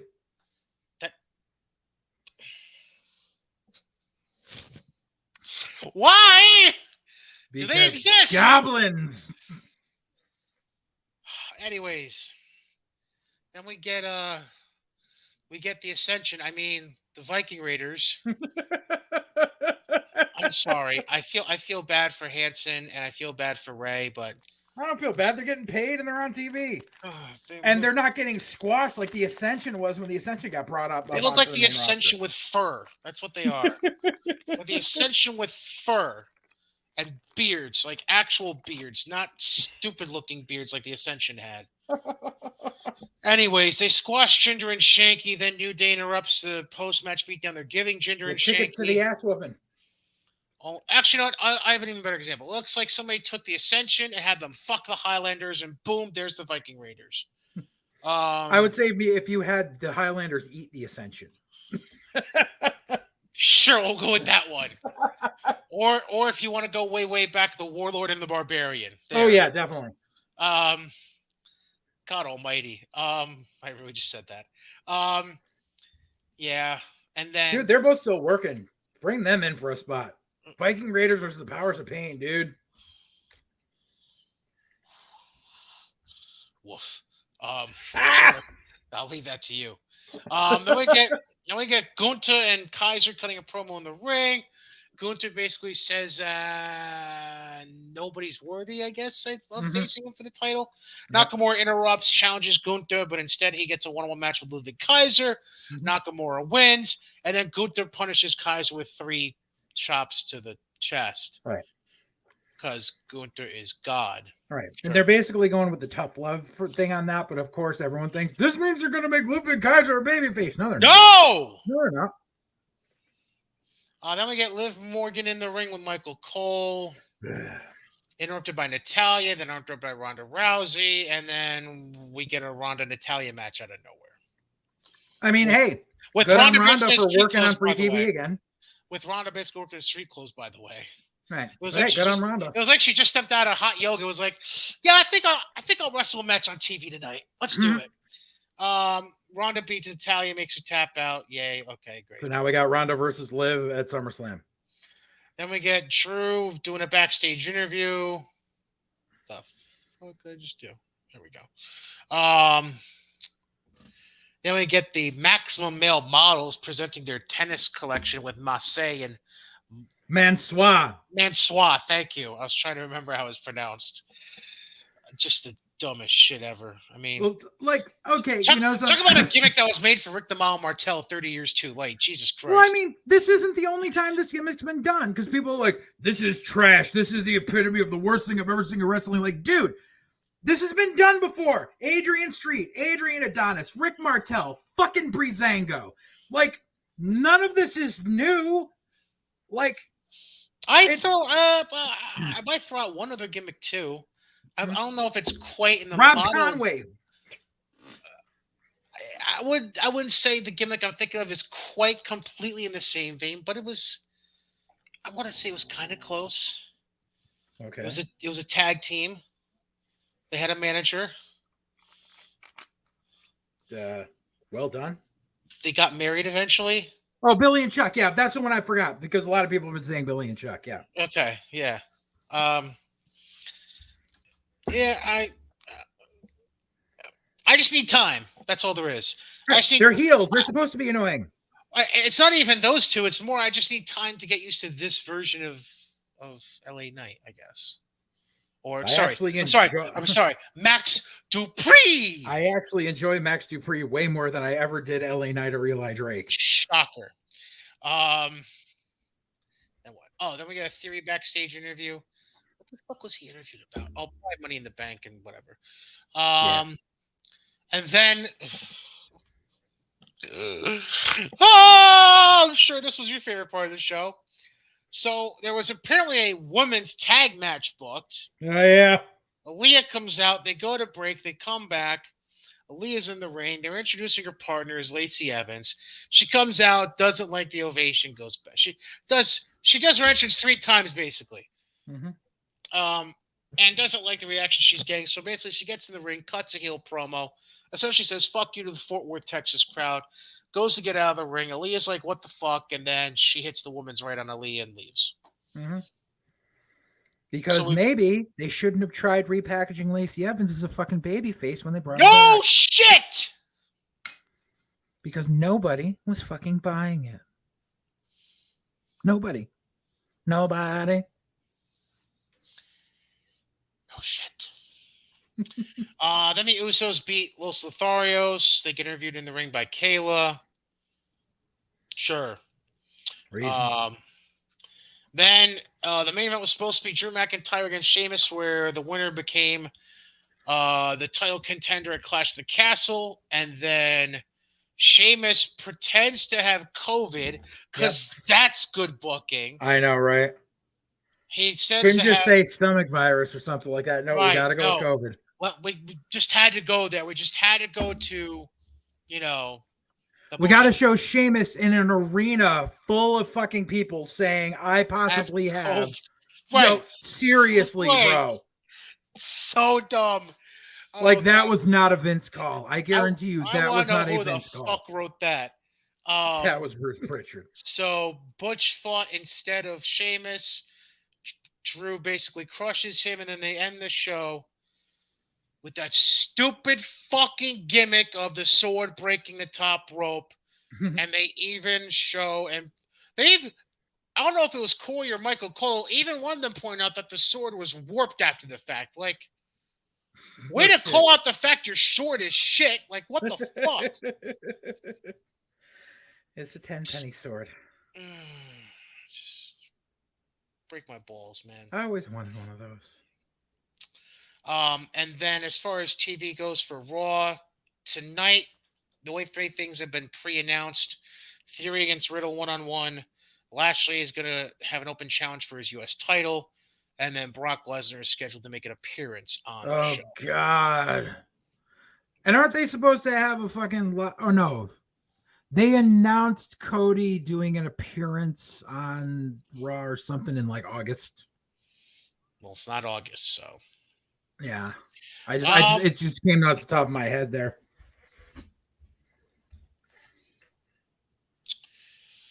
In the meantime, I'm trying to figure out what I want to do here. There's a couple different ways I can go with this. Well, we're still on the subject of WWE, so... Yeah. All right, fuck. Let's just address the elephant in the room.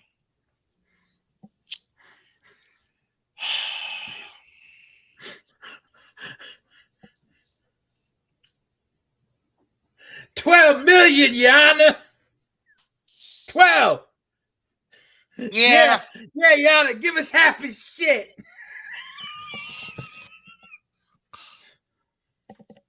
So ran up and slapped my girl in the face, Yana.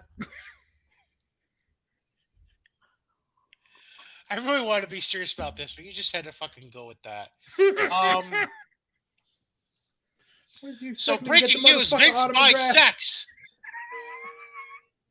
Listen, ain't nothing wrong with sex workers. But the people he's buying the sex from aren't sex workers. Yeah, I know. They were just workers who had to have sex.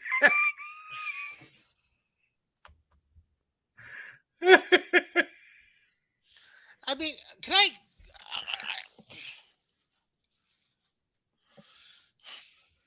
considering how far back this seems to go with Vince, why did it take 35 years for this to become a story? My guess is it's just the snowball effect. It's the fact that like one story comes out, and so now like the others are like, oh well, you know, let's all pile on while we can, because let's all try to take down the Empire. You're not going to take down the Empire. No, it's just going to shift control out of his hands. That's all there's to it. You're not going to. Yeah, I mean, there's a reason the company is public and has a board of directors now and all that shit. Like, he ain't fucking stupid. The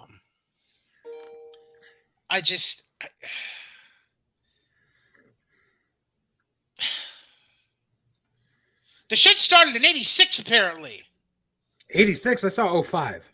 Rita Chatterton. Go back and read.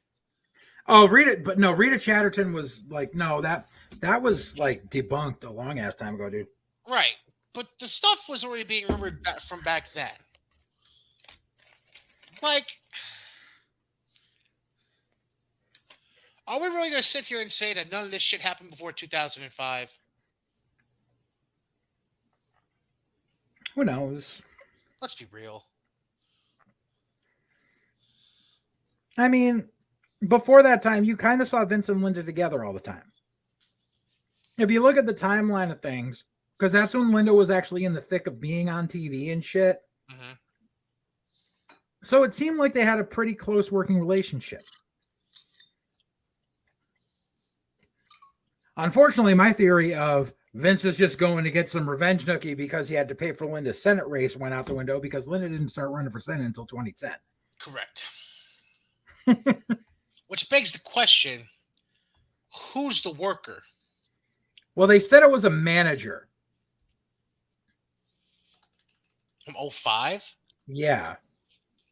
Which would obviously mean a valet because My only guess is Melina, but I mean, because I know she kind of got around then. Please hold. Please hold. I'm looking up the roster date as of end of December 2005. You also got to remember, this is also during the era of, wasn't Diva Search like in full effect by this time? In 05? Oh yeah, yeah. Because right. the whole thing was they said it was a manager who was promised to push to do it, and then afterwards was demoted and then slid down the card and then eventually released. Okay, so here are the list. Here's a list of all female talent that was employed with WWE by the end of 05.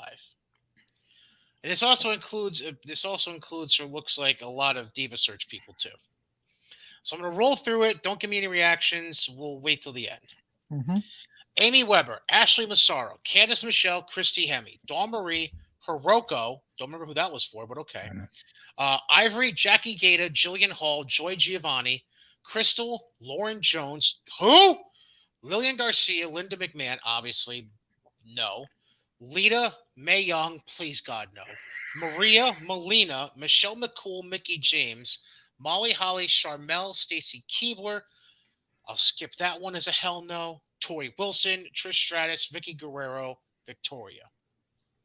So from that list, my guess would be either Melina, as I said, Christy Hemme, or Joy Giovanni. Did Joy even really do anything in the company? That's the thing. She was kind of like it seemed like they were pushing her for a little bit and then just gone. Because remember, wasn't her the thing was I can do this and do the twirl? Wasn't that Joy Giovanni? Maybe. Yeah. Maybe. All I know about Joy Giovanni was Bobby Ocean is dumb. Huh? I don't know the story. Okay, so this. Okay, so you know the night. The night I told the story about Scott Hall hanging out in my hotel room. Yeah. So the same night, we're hanging out in the hotel bar, and Nydia and Joy Giovanni were also booked on that convention. Oh God! And they were in the bar, and we were all kind of hanging out, and a couple of guys were being skeevy to them, so we kind of like kept them away. And Joy Giovanni and Nydia were pretty sweet on Bobby Ocean, and he wasn't picking up the social cues. Why does that not shock me? Actually. So we made fun of him for the next day and for years after that. Was you could have probably been hooking up with Nydia and Joy Giovanni at the same time, but you were sitting Indian style in my hotel room listening to Scott Hall tell old war stories.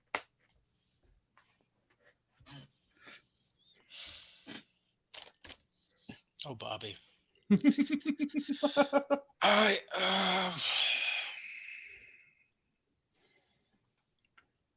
Does this really even mean anything at this point? I mean, no, because if they got, if they signed an NDA, that's an NDA. That's it.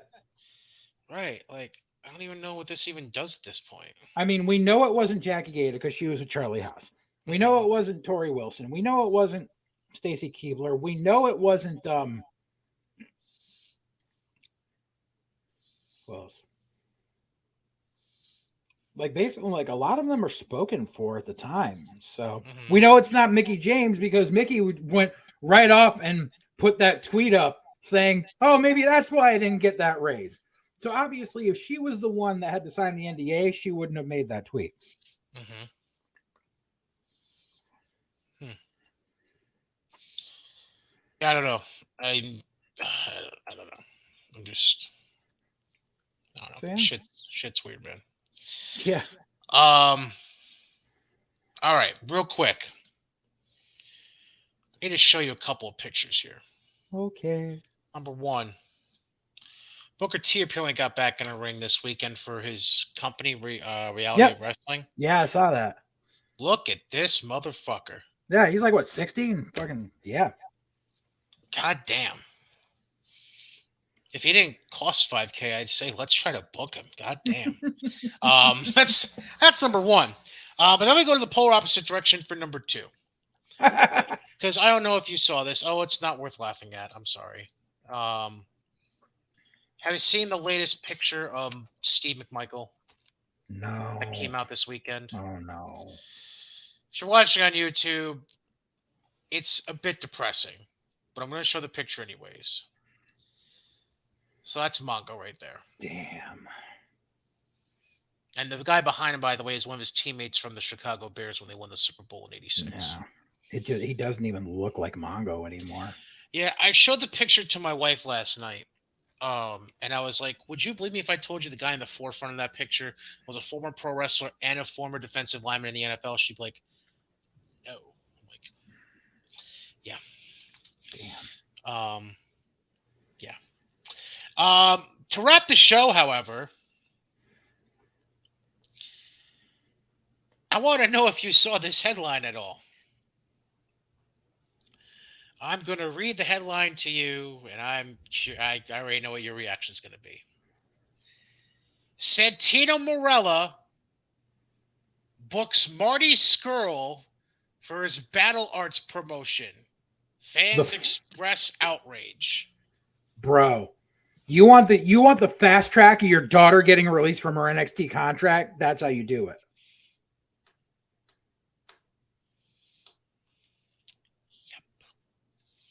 No.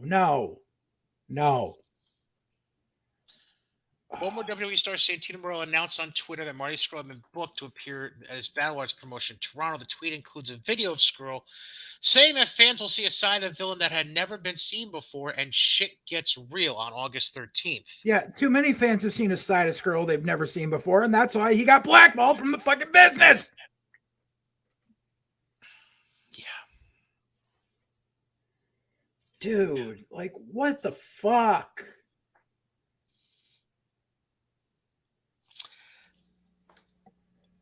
I don't know, man. I fucking can't. I know. I fucking can't. It's crazy. It's been almost 2 years since we've had any visual sighting of Marty Scurll. Yeah. Anything that has to do with wrestling. Right.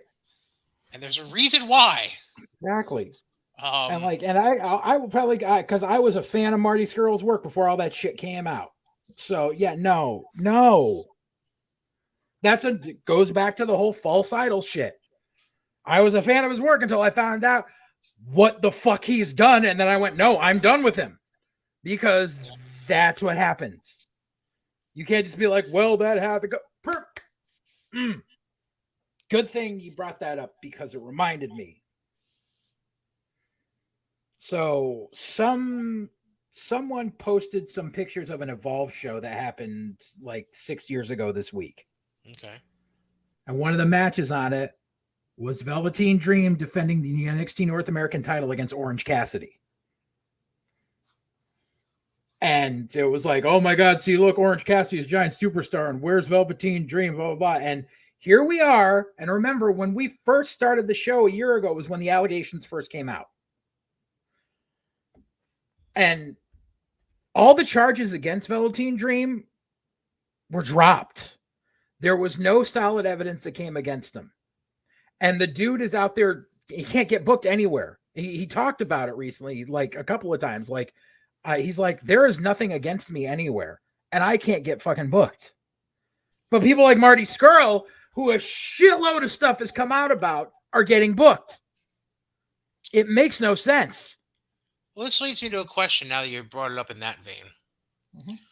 I'm assuming it would be a yes for Velveteen Dream, so I'm going to generalize the question I'm going to ask you as a booker. And before you start, people are starting that shit on Austin Theory again too now. Because remember when Me Too first happened and Austin Theory was doing the spots on Raw, and they were like, oh, solicited a 13-year-old and blah, blah, blah. They did an investigation. He was cleared. It was all bullshit. But there's still people showing screenshots of those old articles. Like, no, he was fucking cleared too. Right. If he had fucking actually solicited a 13-year-old, Vince would have fired his ass on the spot. Right. So, assuming the answer would be yes to Dream, aside from him, are there any people who have been negatively affected by the movement over the last couple of years that you would ever consider booking at this point? Not that haven't been cleared, and I can't think of any. I can't think of anyone else besides Velveteen Dream and Austin Theory, and I mean, even I think Jordan Devlin got cleared of the charges against him too. Mm-hmm. Well, if that was the case, Jordan Devlin wouldn't have a job probably. Exactly, like basically anyone who was accused and they did the investigation and are still there. Obviously, they were on the right side of the equation. But Dream was a case of the WWE being a little too proactive, I believe. Well, Dream, it wasn't even because of that. It was like because the internet keeps thinking that they were the reason with the Fire Dream hashtag on Twitter when it didn't amount to anything. It was like 700 people that fucking tweeted that during one episode of NXT. No, the whole thing with Dream was they had him lay low and kept him off TV while they investigated. When the investigation was finished, they were like, okay, we found nothing. And they brought him back and they had him do that match. They had him do the parking lot match with Adam Cole. And they had him lose that. And then they were basically like, we're gonna cycle you through a little bit. And during that time, Dream wasn't showing up to the PC at all. He wasn't showing up to train. He wasn't making appearances. He basically thought he was Tripp's boy, and that made him untouchable. And then they were like, "No, we're cutting you." So he was his own worst enemy in the aftermath there. Okay, because he thought that he was fine. I could see them bringing him back eventually, because they will just have to, like, there's going to have to be a giant media blitz being like, these were the allegations, they were never proven, there was never anything solid to it. And they're gonna have to take the bull by the horns on the matter. Besides that, though, I don't see anyone. And I'm sorry I cut you off. You were about to ask me another part of that question. No. You pretty much you got what I was getting at. Yeah, because like I honestly can't think of anyone else who's actually been cleared. Right. Oh, silence is a deadly weapon. I think, unless you have something else, I think I'm good. I'm all set. I was trying to see if there was anything else announced for Raw, but I haven't seen anything. All right, I have to check the last episode of Cornet's Drive-Thru to see if my email went through. Oh boy, do I want to know what you emailed him about? I explained to him the reasoning behind Orange Cassidy's music. Oh, lovely. I think I remember you telling me. Didn't you mention that last week on the show? I mentioned about them changing it to Jane. I never mentioned the reasoning why. Right. Okay. So here's the story. In case it doesn't get through there, or in case people are interested to know who JJ from Connecticut was that got through. So here's basically the gist of it. Because remember how I said that the old Orange Cassidy was it was like a drug addict, like, who stumbled around the ring and just kind of fell into winning and shit. It was weird. Right. So that was the Orange Cassidy until about 2015, I would say. And then he kind of retooled the character a little bit. And the Orange Cassidy that you see today is based off of Paul Rudd's character, Andy, in the movie Wet Hot American Summer. Are you familiar with the movie? Vaguely, yes. Yeah. So Wet Hot American Summer is, if you were a 90s kid, there was a sketch comedy show on MTV called The State. And that comedy troupe, after The State was canceled, they stayed together and they would do various other side projects. They did Viva Variety on Comedy Central and Stella. But it was basically the group, David Wayne, Michael Ian Black, Ken Marino, Michael Showalter, all these people. They always kind of stuck together along the way. And so in 2001, they got to make a movie called Wet Hot American Summer. It was a spoof of 80s summer camp movies. And so they all played like teenage camp counselors, even though they were all like in their 30s at the time and shit. and Janine Garofalo was in it, and David Hyde Pierce and everything. And subsequently they got a prequel and sequel series on Netflix a few years ago. There was actually like 7 or 8 episodes that was the prequel to the day, what do you call it, the day before the last day of camp, and then like a 20 years later reunion series. Mm-hmm. Both are really good. So in those, Paul Rudd plays this camp counselor named Andy, who is basically like the dick womanizer camp counselor, who wears the aviator sunglasses and the denim jacket and the denim jeans, who just sits there. He's like the lifeguard who's sitting there on the deck and like there's a kid drowning and he's like, shut up. And like, that's basically Orange Cassidy was Andy from Wet Hot American Summer. And the whole thing is, throughout the movie and the prequel and sequel series, the opening credits theme to those was Jane by Jefferson Starship. Hence why Orange Cassidy comes out to Jane. So for those of you that did not know, now you do. I'm not saying it makes a lick of sense. But that's the symmetry. But that's the, yeah. Or, as Anthony Bowens used to say, scissor me down! Thank God that's over. Even though now that you claimed your fucking baby faces, like, give me a break.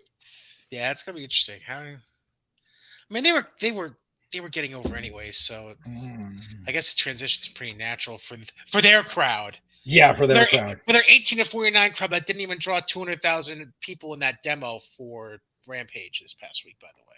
Exactly. Oh, that is the last thing that I wanted to mention. Yes. It goes back a little bit to the Vince thing, but it falls in. And I've touched on this once before, but it's just a bit of reiteration. Yes. So, because the one thing I love seeing this week was Vince McMahon is the worst businessman in the history of wrestling, and that he's taken his company down with him, and his company is a failure. Oh yeah. Well, yeah, exactly. Multi-billion-dollar company. Yep. Deal with people, and they're like, if it was someone else in charge instead of Vince, they would be even richer right now.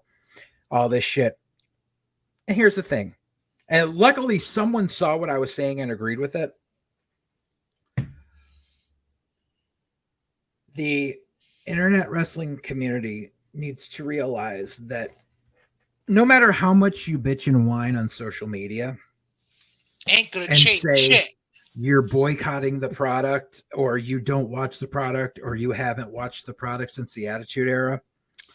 You may be a loud minority, but you are still the minority.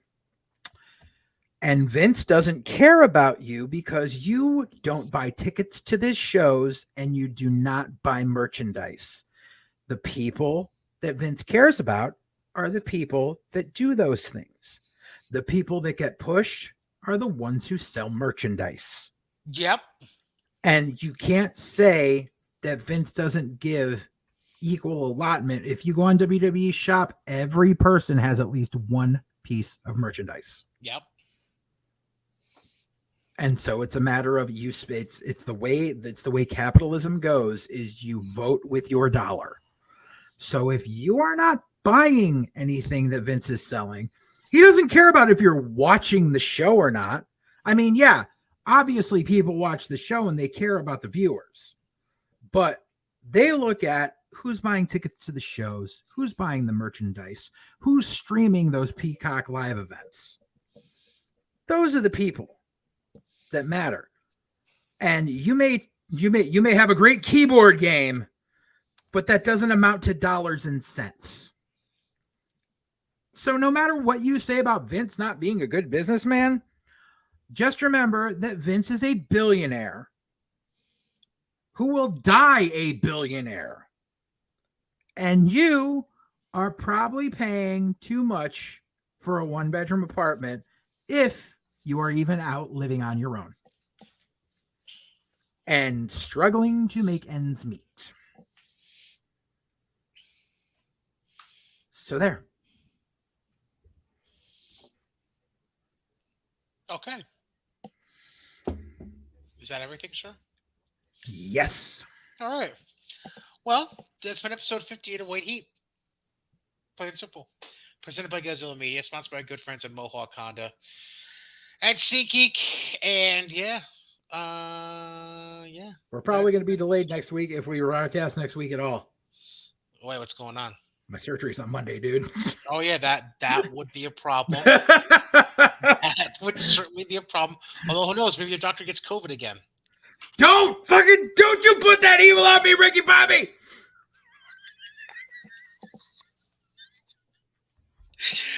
Oh, once again on social I media. will fucking knee scoop my ass all the way up to your damn house. That's a long scoot. Yes, it is. I'm at Brian Kenny on Twitter. He's at JJ_Alexander. As I get the worst stare right now. With a mouthful of soda. That's nice. Or cold brew, whatever the fuck is in your mouth. Oh God. Any questions, comments, complaints? Especially if you're the basement goblin that fits the minority that JJ was just talking about. The emails can go to brian.katie@godzillamedia.com. I can't guarantee I'll give you any better reply than what JJ just did, but it'll be pretty similar. Yeah, that pretty much sums it up. Whew! All right. Yeah, I'm done. He's done. Ta-ta for now. Later.